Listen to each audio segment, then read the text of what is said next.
नमस्कार सीएम गहलोत साहब। मैं डॉक्टर अशोक चौधरी हूं। हमारी एक पार्टी है छोटी सी राजस्थान में जो 2018 में बनी है, अभिनव राजस्थान पार्टी। आपने शायद नाम भी नहीं सुना होगा, मीडिया में इसका जिक्र भी कम होता है। लेकिन हमने पिछला चुनाव लड़ा था कुल लगभग 100 स्थानों पर। हमें वोट ज़्यादा नहीं मिले, हम एकदम नए थे, लेकिन लोगों ने हमारी बातों को बहुत सराहा था। आपको याद हो तो एक फुल पेज पर हमारा विज्ञापन आया था और जिसमें हमने राजस्थान को अपनी योजना के बारे में बताया था। राजस्थान के लोग उस दिन उछले थे कि अगर ऐसा राजस्थान बने तो क्या बात हो। आप इन दिनों अपनी योजनाओं के प्रचार प्रसार में लगे हैं, योजनाओं के बूते फिर से चुनाव जीतने की कोशिश में लगे हैं। विपक्ष आपके सामने लगभग नगण्य है, ये मैं जानता हूं। अंदर से विरोध से आप परेशान भी हैं। मैं आपको ज़्यादा परेशान नहीं करना चाहता। शायद एक छोटी सी पार्टी के अध्यक्ष आप परेशान भी क्या होंगे, जिसकी विधानसभा में मीडिया में कहीं ज़्यादा उपस्थिति नहीं है। लेकिन ये बातें मैं आपको आलोचना के तौर पर कह रहा हूँ। मेरी बात आप तक स्पष्ट हो कि मुझे बेवजह आरोप लगाने की आदत नहीं है। मैं व्यक्तिगत आरोप लगाता नहीं और मैं आपका पूरा सम्मान भी करता हूँ। मुझे लगता है कि राजस्थान में जितने भी राजनेता हैं अभी, उनमें आप ठीक व्यक्ति हैं। तो मेरी बात को अगर आप पॉजिटिव लेंगे तो राजस्थान के भले के लिए बहुत कुछ काम हो जाएगा, और नहीं लेंगे तो जनता तक स्पष्ट हो जाएगा कि आप राजस्थान के वास्तविक मुद्दों के प्रति कितने गंभीर हैं। इसलिए मैं स्पेशल लाइव आपके लिए आज लेके बैठा हूं। बाकी मैं दूसरे मुद्दों पे बहुत ज़्यादा बात करता हूं। मेरे आपसे 11 सवाल हैं सीएम गहलोत साहब। आपसे कोई ये सवाल नहीं करेगा, ना मीडिया कभी करेगा, कोई भी अखबार, कोई भी चैनल आपसे ये सवाल नहीं पूछेगा। सोशल मीडिया पे इनका जिक्र नहीं रहेगा। विधानसभा में भी आपसे किसी ने ये सवाल पूछे नहीं होंगे जैसे मैं पूछ रहा हूं। 11 कुल सवाल आपसे पूछ रहा हूं। आप 3 बार सीएम रह लिए हैं, तो मुझे लगता है कि मेरे इन मुद्दों पे या तो आपने कभी पहले ध्यान दिया नहीं है तो ध्यान दे देना चाहिए, और इसके बताने के बाद भी आप ध्यान नहीं देते हैं तो आप मान के चलिए कि जिन योजनाओं का आप प्रचार कर रहे हैं उनसे कुछ होने वाला नहीं है। और अगर आप इन मुद्दों पे ध्यान देते हैं तो वो योजना भी सोना पे सुहागा का काम करेगी। मेरे सवाल बहुत स्पष्ट हैं, बिल्कुल भी घुमाए फिराए नहीं है और आम जन के हित में है। मेरा पहला सवाल, आपने अभी तक फसल बीमा योजना का नाम अपने मुंह से क्यों नहीं लिया? मैंने कभी नहीं सुना आपसे कि आप चाहते हैं कि राजस्थान के 1 करोड़ किसान परिवारों को फसल बीमा योजना का लाभ पूरा मिले। ये योजना नियम से चले, इसमें पारदर्शिता हो, इसके लिए ना आपने कभी प्रयास किए, ना आपने इसके बारे में बोला है, ना आपके किसी कृषि मंत्री ने, किसी कृषि अधिकारी ने इसके बारे में बात कही है। और मैं बहुत जिम्मेदारी से ये बात कह रहा हूं, जबकि आपको मालूम होना चाहिए कि राजस्थान के 1 करोड़ किसान परिवारों को खेती में होने वाले घाटे से बचाने के लिए यह योजना संजीवनी है। अगर यह योजना ठीक से लागू हो जाए, आपके नहीं बोलने से, आपके कृषि मंत्री के नहीं बोलने से, कृषि अधिकारियों की चुप्पी के कारण किसानों से प्रीमियम के रूप में हजारों करोड़ रुपया लिया जा रहा है। हजारों करोड़ रुपया आपसे लिया जा रहा है, हजारों करोड़ रुपया केंद्र सरकार से लिया जा रहा है, और किसानों को उनका वाजिब हक नहीं मिल रहा है। मैं ये नहीं कह रहा उन पर मेहरबानी करो, उनको सौगात दो। अगर किसी ने बीमा कराया तो बीमा धरातल पर लागू होना चाहिए, मैं ये बात कह रहा हूं। और आपने अभी तक उसका नाम अपनी जबान पे नहीं लिया कि फसल बीमा योजना भी कोई इंपॉर्टेंट योजना है। इस पर आपने कोई बात नहीं की। मेरा पहला प्रश्न ये है, आपने अभी तक इसका नाम क्यों नहीं लिया? आपको बताना चाहिए राजस्थान के किसानों को कि इस महत्वपूर्ण योजना के ऊपर आपने विचार तक व्यक्त नहीं किए। काम करना तो बहुत दूर की बात। दूसरी बात, किसानों को उचित मूल्य मिले, इसके लिए आपने कोई प्रयास नहीं किया। मैं आपके सारे बजट का पीछा करता हूं, एक एक लाइन। आपके अधिकारियों को पता नहीं है, नेताओं को तो है ही नहीं। मैं आपकी बजट की एक एक लाइन का पीछा करता हूं। आपने 2019-20 का बजट जब पेश किया था, तब आपने कहा था कि आप 1000 करोड़ रुपए का फंड बनाएंगे अलग से, जो किसानों को उचित मूल्य दिलवाने के लिए काम में आएगा।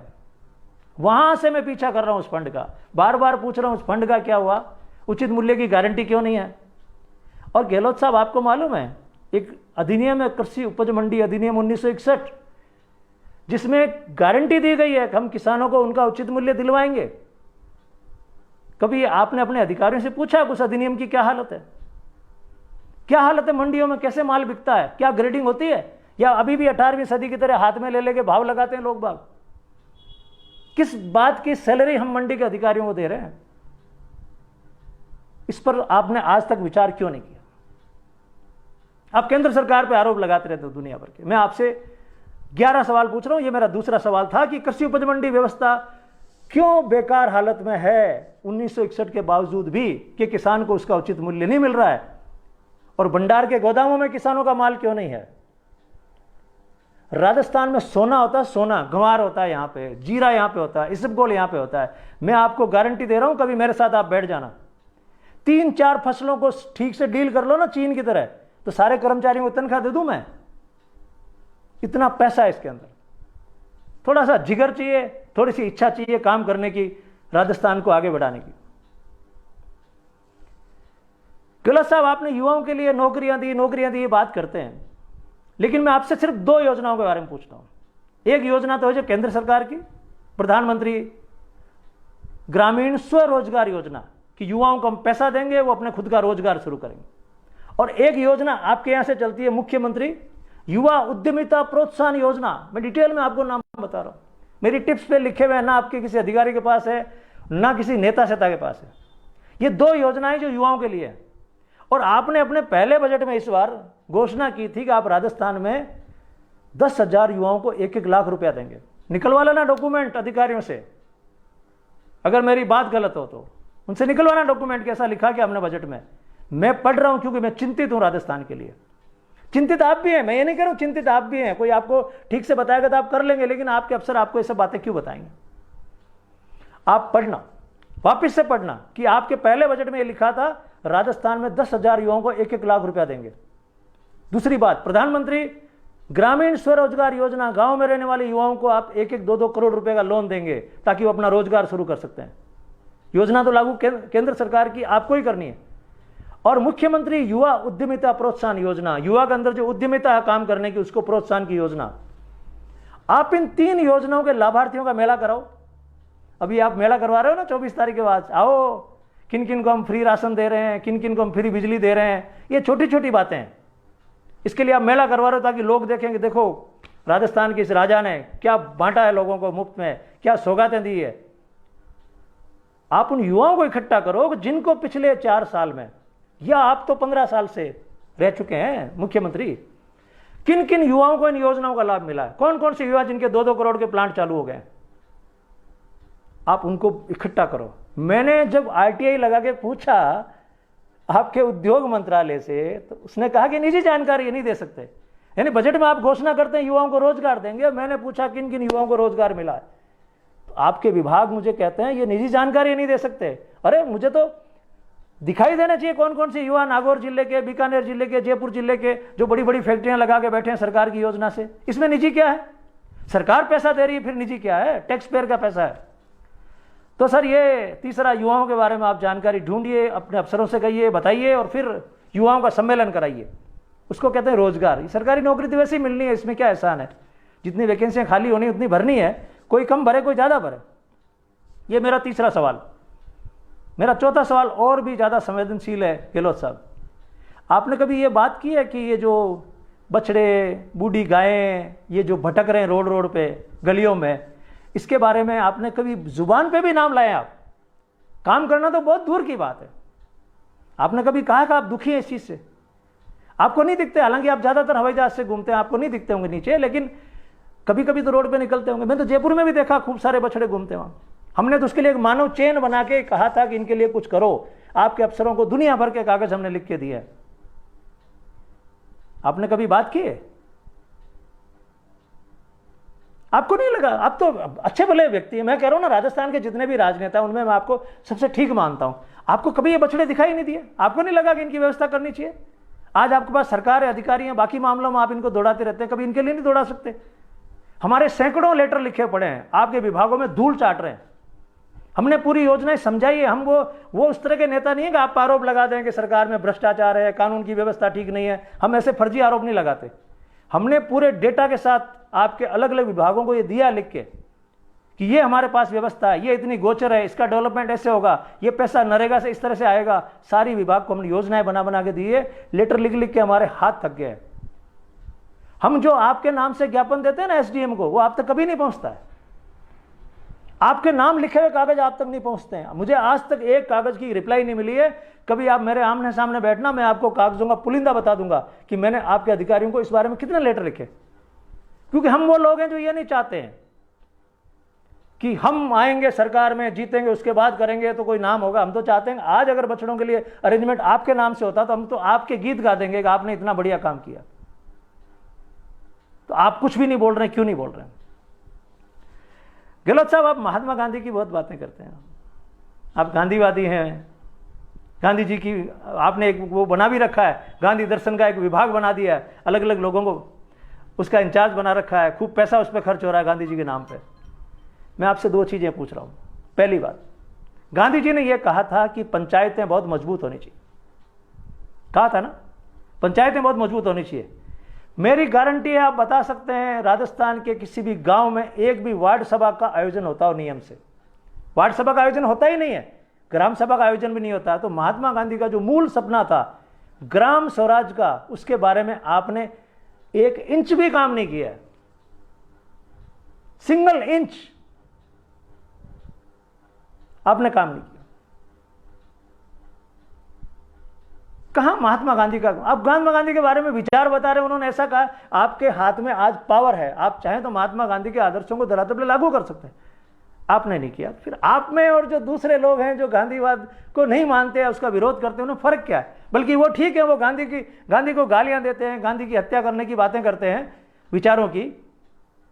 आप तो पास में रह के गांधी का नाम लेके और गांधी की हत्या कर रहे हैं। तो आप पंचायत सुधार के बारे में कुछ भी काम नहीं कर रहे हैं। हमने खूब लड़ाई लड़ रखी है। हम देखो, आपको ये नहीं कह रहे हम आरोप लगा के हट रहे हैं, हम इन मुद्दों पे काम कर रहे हैं। हम वो लोग हैं जो काम कर रहे हैं। मैंने कहा ना, हमारी पार्टी बहुत छोटी है, हमारा नाम नहीं है मीडिया में कहीं पे, लेकिन हम काम बहुत गंभीर कर रहे हैं। हमारे काम के बारे में जिस दिन राजस्थान के लोगों को पता लगेगा, और आज तो लाखों लोगों को पता लग गया है, जिस दिन पूरा पता लगेगा उस दिन आप देखना क्या हाल होता है। फिर महात्मा गांधी ने यह कहा था, अगला मेरा प्रश्न यह है कि कुटीर उद्योग का विकास करना है। आप बताइए गहलोत साहब, 3 बार आप सीएम रह चुके हैं, आपने गांव में रहने वाले कुम्हार के लिए, दर्जी के लिए, लुहार के लिए, जुलाहे के लिए, जूती बनाने वाले के लिए, सुनार के लिए, इन कुटीर उद्योगों के लिए आपने क्या काम किया अभी तक?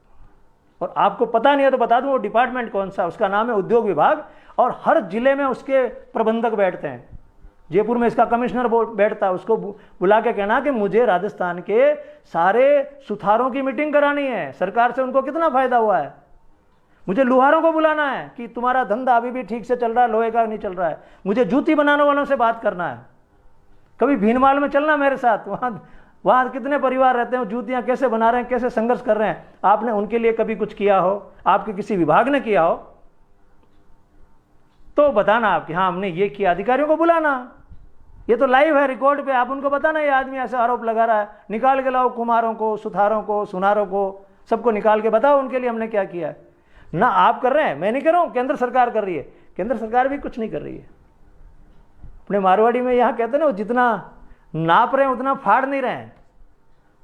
तो वो भी मजे ले रहे हैं, आप भी मजे ले रहे हो। मजे मत लो, आपसे उम्मीद है कि मेरी बातें आपको चुभें। मैं तो इसलिए कह रहा हूं, मैं कभी इस भाषा में बोलता नहीं, मैं चाहता हूं मेरी बातें चुभें और आप कुछ करें। हम उन लोगों में से नहीं है कि फिर हम आएंगे तब करेंगे ताकि अभी बर्बादी हो। जैसे विपक्ष के लोग सोचते हैं कि अभी कुछ बर्बादी हो तो फिर लोग हमको वोट दें, फिर हम ज़्यादा बर्बाद करेंगे। हम वो नहीं चाहते। हम चाहते हैं अगर बछड़ों के लिए आपके हाथ से काम हो जाए, आपके बारे में पहला लाइव करूंगा कि देखो कितना सज्जन व्यक्ति है, बछड़ों के बारे में सोचा है और इस काम को धरातल पे उतारा है। गहलोत साहब, एक कानून है, अगला सवाल मेरा ये, जिसको कहते हैं पुलिस सुधार अधिनियम। नया पुलिस कानून बन गया है 2007 में, उसके नियम बन गए 2010 में। गहलोत साहब, मैं गारंटी से कह रहा हूं, उस नए पुलिस कानून का 10% भी लागू नहीं हुआ है। जयपुर से लेके और थाने की सीएलजी तक 10% उसका लागू नहीं हुआ। और यह सुप्रीम कोर्ट ने कहा था कि ऐसा करके भारत में अपराधों को कम किया जाए, पुलिस और जनता के बीच में थोड़ा गैप कम किया जाए। इसके लिए पुलिस सुधार अधिनियम कुछ भले लोगों ने बनवाया था। आप मुझे ये बता दीजिए कि इस अधिनियम को लागू करने के बारे में आपने क्या किया? सिंगल लाइन बता दीजिए कि इस अधिनियम में ये चीज तो मैंने कर दी। राज्य पुलिस जवाबदेही समिति, पुलिस आयोग, पुलिस स्थापना बोर्ड, सीएलजी, जिलों में पुलिस जवाबदेही समिति, अफसरों का ट्रांसफर 2 साल पहले नहीं करने की स्थिति।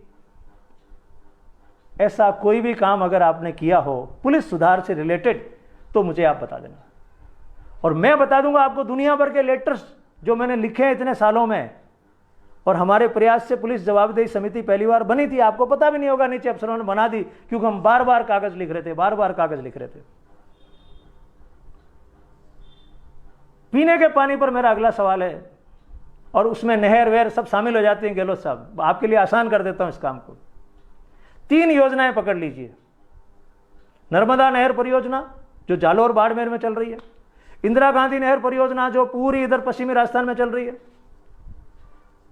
यमुना नहर परियोजना पकड़ लीजिए जो हरियाणा से राजस्थान में प्रवेश कर रही है। आप अपने अफसरों को सिर्फ यह कह दीजिए कि मेरे सामने बैठो, मुझे यह बताओ इस परियोजना में कितने गांवों को पानी देना था, लिस्ट बना लो, फिगर लिख लो आप, तो 225, 400, 1500, कितने गांवों को पीने का पानी देना था, कितने हेक्टेयर में सिंचाई करनी थी। 2 बातें उनसे लिखवा लो, सिंपल सिंपल। अब उनको कहो कि बाड़मेर और जालोर के इन गांवों की जो लिस्ट आपके पास है कि 1500 गांवों में पानी देना था, तो क्या 1500 गांवों में पानी रोज पहुंचता है? इतना ही पूछ लो आप, खींच दो, जाते जाते खींच दो जोरदार। मुझे ये बताओ, और आप कह देंगे कि इतना जल्दी काम हो नहीं पाएगा। मैं आपको गारंटी से कह रहा हूं ये 4-5 महीने में खूब काम हो जाएगा, जनता का भला हो जाएगा। आप उनसे पूछो कौन कौन से गांव में पानी देने की योजना थी, चाहे वो अजमेर की बात हो चाहे जयपुर की बात हो। आप तो जयपुर ग्रामीण में जाके देखो हालात कितने खराब है, पानी नहीं आ रहा गांव में। ये शहर शहर में पानी आ रहा है, जयपुर के गांव में पानी नहीं है। दिए तले इतना जबरदस्त अंधेरा है आप सोच भी नहीं सकते। और मैं तो क्या गलियों में घूमता हूं, खुद की गाड़ी से घूमता हूं, साधारण लोगों के बीच में बैठता हूं, इसलिए मुझे पता है। आप पूछो, आपने कोशिश की इतने सालों में कभी भी कि यमुना का पानी मिल जाए, झुंझुनू सीकर की पानी की समस्या खत्म हो जाए?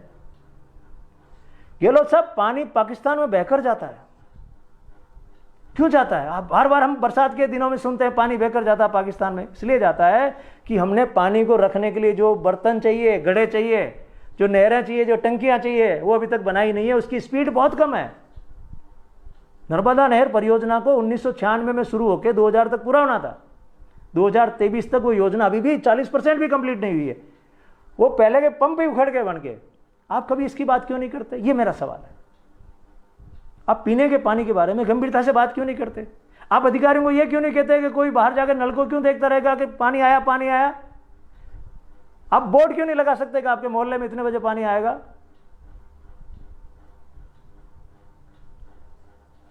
ये मेरा सवाल था सर। कोई नहीं पूछेगा आपसे, ना पत्रिका पूछेगा आपसे, ना भास्कर पूछेगा आपसे, ना ये फर्स्ट इंडिया और न्यूज 18, ये कोई नहीं आपसे पूछेंगे। आपके सामने बैठ के आपको बार बार पूछेंगे पायलट के बारे में आपको क्या कहना, पायलट के बारे में आपको क्या कहना। और विपक्ष वाले भी कुछ नहीं पूछेंगे, वो भी लाशें ढूंढ रहे हैं, कहीं लाश मिल जाए, कहीं कुछ कोई जातिगत सांप्रदायिक मामला बन जाए, कोई महापंचायत वगैरह कुछ हो जाए, वो भी इस चक्कर में घूम रहे हैं। वो भी आपसे नहीं पूछेंगे।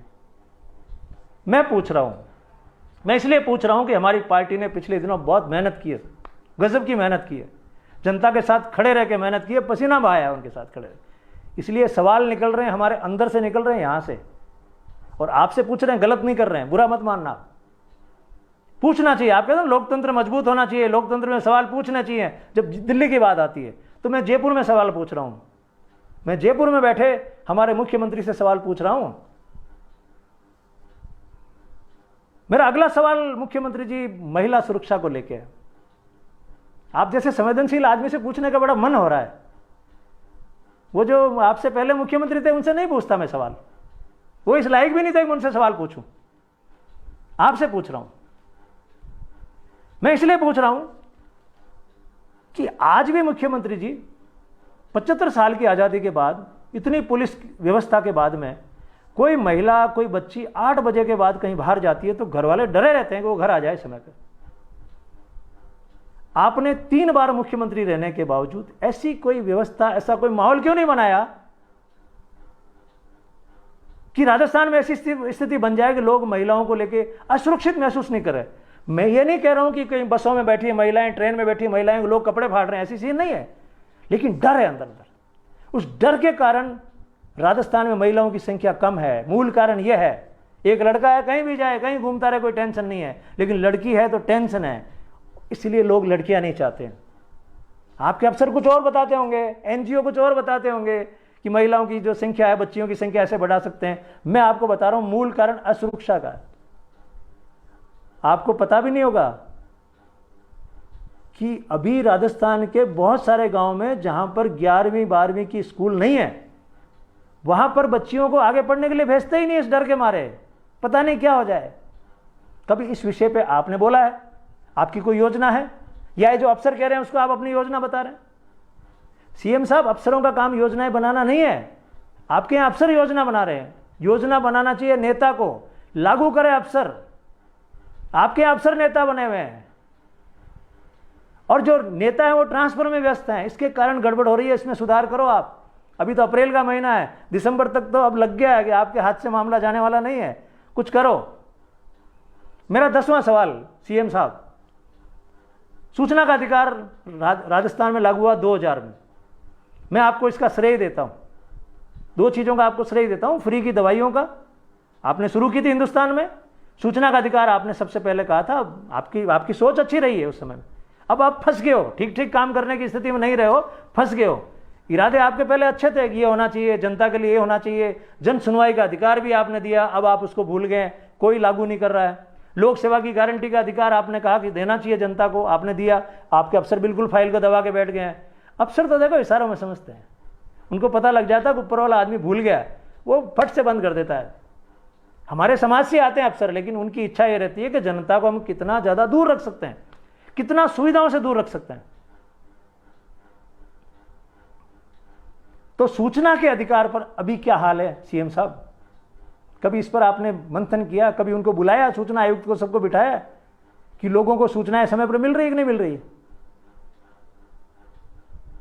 बुलाइए, बिठाइए उनको। 2-2 साल, 3-3 साल अपीलों का समय, सूचना नहीं देने के दुनिया भर के बहाने। नियम तो यह था गहलोत साहब, सूचना के अधिकार अधिनियम में धारा 4 में, कि आपके सारे डिपार्टमेंट की सारी सूचनाएं वेबसाइट पे होनी चाहिए, किसी को आरटीआई नहीं लगानी पड़े, ऐसा होना चाहिए।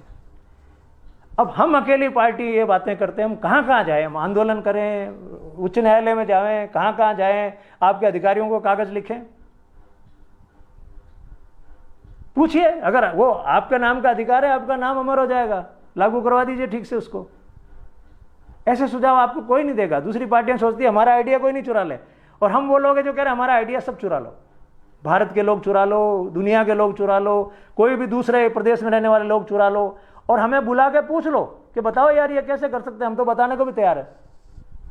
हम इतने स्वार्थी लोग ही नहीं है कि हमारा नाम होना चाहिए। हम तो कह रहे हैं जनता का काम होना चाहिए। नाम से क्या करना है? आज मान लो बछड़ों के लिए आप कुछ कर देते हैं, ठीक से नंदीशालाएं खोल देते हैं, जो आपने अपने बजट में कही थी हम जिला मुख्यालय पे खोलेंगे, फिर आपने कहा पंचायत समिति मुख्यालय पे खोलेंगे, फिर आपने कहा हर ग्राम पंचायत मुख्यालय पे खोलेंगे। और मुझे वो सीन याद है, आपके पीछे बैठे बैठे लोग जोर जोर से मेजें थपथपाते। आपको पता है अभी जितने जिले हैं उन सब पे नहीं खुली है, और पंचायत समितियों का डेटा ही मत पूछना, ग्राम पंचायत में तो बात ही नहीं चली है। क्यों नहीं चली है? क्योंकि आपके बजट को, उसको, कागज को आपके अफसर सीरियसली नहीं लेते हैं। और आप भी, मैं मानता हूं आप भी उलझे रहते हैं, कैसे करके इसको सेट किया, उसको सेट किया, राज में बने रहना। अब क्या करोगे राज में बने रहकर? अमर हो जाओ आप तो, कर डालो कुछ ना कुछ इधर से उधर, आगे जो आएगा देखी जाएगी, हिम्मत कर लो। आखिरी बात, गहलोत साहब, मैंने पहले देखा था आपने एक नोटिफिकेशन निकाला था, अधिकारियों के पास गया था, उसमें आपने लिखा था कि जब भी कोई जनप्रतिनिधि यानी खासकर एमएलए एमपी आपके पास आए तो अफसरों को हिदायत दी थी आपने कि उनका मान सम्मान करना। गहलोत साहब, आपने कभी अपने अफसरों को कहा कि जब कोई सामान्य नागरिक, कोई गरीब, कोई किसान, कोई मजदूर, इस तरह के लोग आए तो उनकी इज्जत करना? कभी हिदायत दी अफसरों को? उनको बराबर टाइम दिया करो, उनके साथ बैठा करो, बात किया करो। उनको पता है हमें तो एमएलए साहब आते हैं तो उठ के खड़ा होना है, एमपी साहब आते हैं उठ के खड़ा होना है। इस चक्कर में तो सारे लोग एमएलए एमपी बनना चाहते हैं। अगर किसी सामान्य नागरिक की इज्जत आबरू ठीक करने लग जाए अफसर, उसका काम करने लग जाए, तो मुझे लगता नहीं कि बहुत सारे लोग चुनाव लड़ेंगे। यहाँ जिनके पास 200-200 करोड़ रुपया है वो MP MLA बनने के लिए आपके चक्कर काटता रहता है। वो इसलिए काटता है, हालांकि झंझट भरा काम है, कोई ठीक थोड़े आराम से रात को भी कोई उठा दे। वो इसलिए बन रहा है कि अफसर वगैरह जेइन करना शुरू कर देते हैं। आप सामान्य लोगों की इज्जत बढ़े, ऑफिस में कोई जाए तो उसको उठ के नमस्ते करे, भाई तू मेरे को टैक्स देता है, तेरी सेवा में हूँ, ऐसी व्यवस्था आपने आज तक क्यों नहीं की? हालांकि प्रधानमंत्री भी नहीं कहते, वो भी नहीं कहते कि मेरा कोई सपना है, वो पता नहीं भारत को कहाँ कहाँ ले जाना चाहते हैं। लेकिन जो लोग रह रहे हैं भारत में उनको वहीं रखना चाहते हैं। तुम वहीं रहो, मैं भारत को कहीं ले जाऊंगा। आप भी ऐसे राजस्थान को 2030 में पता नहीं कहाँ ले जाना चाह रहे हैं, और आप ले जाएंगे लेकिन ये लोग तो यहीं रह जाएंगे। राजस्थान का केवल नक्शा लेके जाओगे क्या वहाँ पे? आपने कहा GDP बढ़ जाएगी इन योजनाओं से, ऐसे GDP नहीं बढ़ती गहलोत साहब। GDP बढ़ती है कमाई से, रोकड़ी से, मेहनत करनी पड़ती है उसके लिए। खेत में पैदा होगा अन्न, कुटीर उद्योग से पैदा होंगे प्रोडक्ट्स, उससे GDP बढ़ेगी। ये ठीक है, ये योजनाएं भी ठीक है आपकी, स्वास्थ्य की, दूसरी, मैं बहुत सारी चीज़ों का अप्रिशिएट करता हूं, इससे GDP वगैरह नहीं बढ़ेगी। ध्यान दीजिएगा, और कभी मन हो जाए तो बुला लेना, मैं तो आ जाऊंगा बात करने। तो किसी से चला जाता हूं, जो कोई अफसर भी बात करना चाहता है कि मैं इंप्रूव करना चाहता हूं, मैं उसके पास चला जाता हूं। लेकिन मुझे दुख है गहलोत साहब, मेरे किसी भी पत्र का, मैं पढ़ा लिखा आदमी हूं, ठीक से पत्र लिखता हूं, पॉजिटिव भाषा में लिखता हूं, आपके किसी भी अधिकारी ने, किसी भी प्रिंसिपल सेक्रेटरी ने अभी तक मुझे जवाब नहीं दिया कि मैं एक पार्टी का अध्यक्ष हूं। जवाब तो आजकल लोग किसी को नहीं देते। विधानसभा के 13,000 क्वेश्चन पेंडिंग पड़े हैं, उनका जवाब भी नहीं दे रहे हूं। हाईकोर्ट के 2,000 से ज्यादा अवमानना केस पड़े हैं, उनका भी जवाब नहीं दे रहे हूं। ढीठ बने की तो हद आ गई है, वो नहीं दे रहे, मैं समझता हूं। तो मुझे भी कभी कोई जवाब नहीं दिया उन्होंने, कभी नहीं कहा ये आपका लेटर है, इसका ये जवाब है। हालांकि करवा रहा हूं मैं, थोड़ा टेढ़ा बेटा, टेढ़ी उंगली से कई बार घी निकाल लेता हूं मैं, मेरा काम तो मैं कर रहा हूं।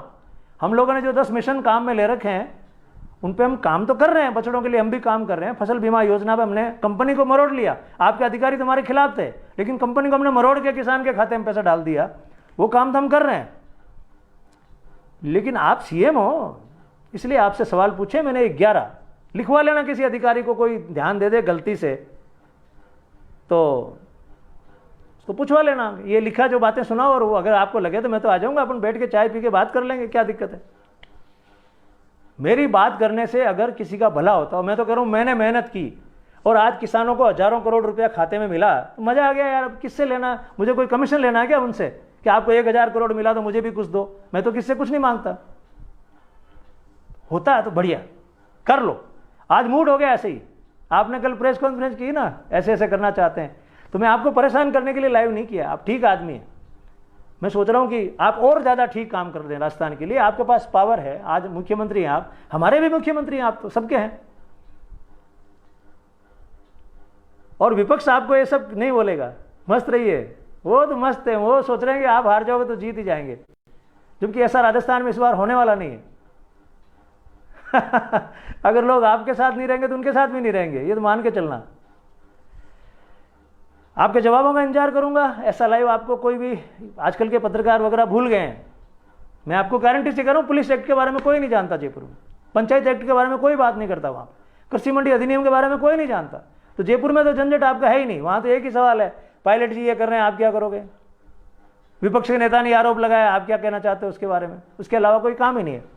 मैंने इसलिए आपके सामने कुछ गंभीर सवाल रख दिए, और ये मीडिया बंधुओं के लिए भी है, भाइयों ठीक है यार, आपकी मजबूरियां जो भी है, कभी कभी जनता के हित में कुछ काम करो, वरना देख रहे हो सोशल मीडिया जिस तेजी से बढ़ रहा है, बाद में परिचय भी दोगे तो कोई सुनेगा नहीं। अच्छा आप उस अखबार में, ठीक है बैठो साइड में।